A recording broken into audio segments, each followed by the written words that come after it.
ഇപ്പോൾ ആ സന്തോഷം നമുക്ക് ഇവിടെ മന്ത്രിയുടെ ഓഫീസിലും കാണാം. ഇപ്പോൾ ഇവിടെ മധുരമൊക്കെ നൽകുന്ന കാര്യങ്ങളൊക്കെയാണ്, ദൃശ്യങ്ങളാണ് നമുക്ക് കാണാൻ കഴിയുന്നത്.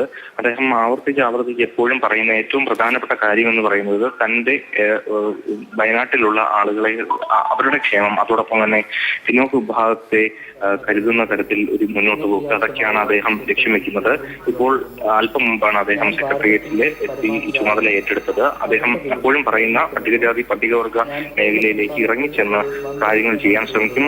അവരുടെ ക്ഷേമ പ്രവർത്തനങ്ങൾക്കായിരിക്കും മുൻഗണന നൽകുക. അതോടൊപ്പം തന്നെ വയനാട്ടിലെ വന്യജീവി ആക്രമണം, അത് ഒരു മന്ത്രി ഒറ്റയ്ക്ക് വിചാരിച്ചാൽ പരിഹരിക്കാൻ കഴിയുന്നല്ല. അതിനൊരു കൂട്ടായ പ്രവർത്തനം വേണം. വയനാട്ടിലെ 3 MLA മാരും MP മാരും ഒക്കെ ഉൾപ്പെടെ അവരുമായി എല്ലാം ചർച്ച ചെയ്ത് ഈ പ്രശ്നത്തിനൊരു പരിഹാരം കാണുന്നതിന് വേണ്ടി ശ്രമിക്കുമെന്നുള്ള കാര്യമാണ് അദ്ദേഹം പറയുന്നത്. ഇപ്പോൾ ഏതായാലും അദ്ദേഹത്തിന്റെ പ്രതികരണം കഴിഞ്ഞിരിക്കുന്നു. ഇപ്പോൾ ഈ വന്നിരിക്കുന്ന മാധ്യമ പ്രവർത്തകർക്കും അതോടൊപ്പം തന്നെ അദ്ദേഹത്തിന്റെ ഓഫീസിലെ മറ്റ് അംഗങ്ങൾക്കും മധുരം നൽകിക്കൊണ്ട് ആ ഒരു സന്തോഷകരമായ നിമിഷത്തിലാണ് ORKEDU ഉള്ളത്.